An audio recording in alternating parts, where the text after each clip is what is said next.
Hi everyone, welcome to our Right Choice Driving School channel. My name is Pupesh and I'm RMS accredited driving instructors and one of the directors of Right Choice Driving School in Sydney.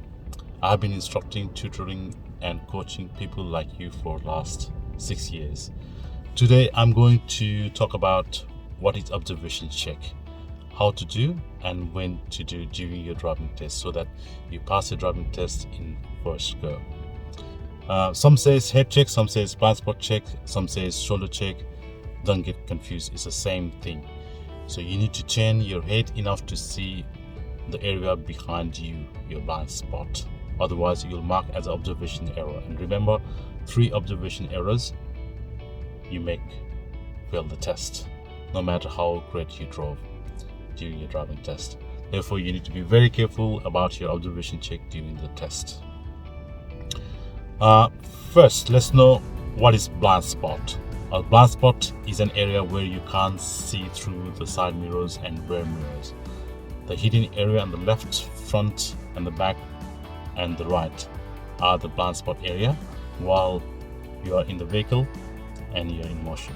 So let's check how to do blind spot check. So if you are checking your blind spot on your left, you need to turn your head chin to the shoulder to the left. If you're checking your blind spot towards the right, you need to turn your head and you need to touch your chin over the shoulder like this way. Okay?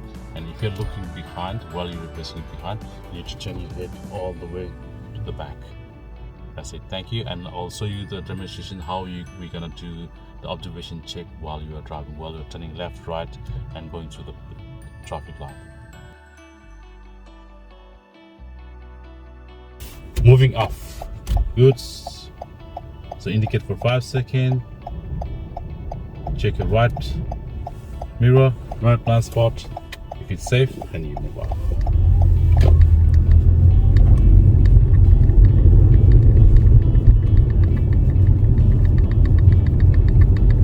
I'm turning left at the roundabout, so I'm not diverging, and there's a parked vehicle as well, and there's a island too. So if you are turning left here, no required to do the blind spot check. Slow down, check your right, nothing, and then proceed if it's safe. Now I'm turning right here, so I'm not diverging, I'm going straight and turning. No required to do the real blind spot check here. Scenario number 2. So curbside stop. When you do curbside stop, first indicate left, check your left blind spot, and then move into the curb. Slowly go closer to the curb. Once you're close enough to the curb, stop your vehicle.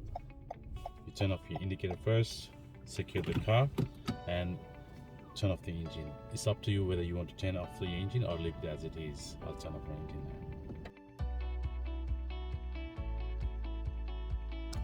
So condition number 2, if you are turning left and you have to move to the left and there is no parked vehicle, you must check your blind spot. Scenario number 3, if you are turning left. So condition 1, if you are turning left and if you have to move into the left close to the curb, and if there is a parked vehicle and you're moving straight off the parked vehicle, you don't require to do the blind spot check. Condition 3, if you are turning left and if there is a pedestrian crossing immediately at the intersection, then you must check your left blind spot to make sure you check if there's any pedestrians are crossing the streets or not. Scenario 4, turning right. You don't have to check your right blind spot when you are turning right, but if you have to diverge or change the lane, or if you have to be on right lane, if you have to be on right lane, then you must check your right blind spot before you change your lane. And if you are turning right and if there is a pedestrian crossing immediately after the intersections, you must check your right blind spot to make sure no pedestrians are crossing. Turning right here, so I'm not diverging to the right lane, I'm on the right position here, so you don't need to do your blind spot check.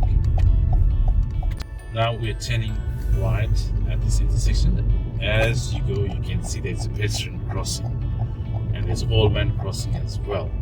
So during the test, even there is no one, you must make sure you check your blind spot before you go. Scenario 5. If you are the first vehicle stopping at the traffic light when it's red. When your traffic light goes green, you must check your left and right traffic before you proceed. Scenario 6. When you are going through the pedestrian crossing, you must make sure you turn your head to the left or to the right to check if there is any pedestrians are crossing or not. Scenario 7. When you do the maneuvers, for example, curbside stop, 3-point turn and reverse parking, you must do your proper head check. Please check out our other videos to learn more about how to do proper head check for 3-point turn, reverse parking and curbside stop. Thank you.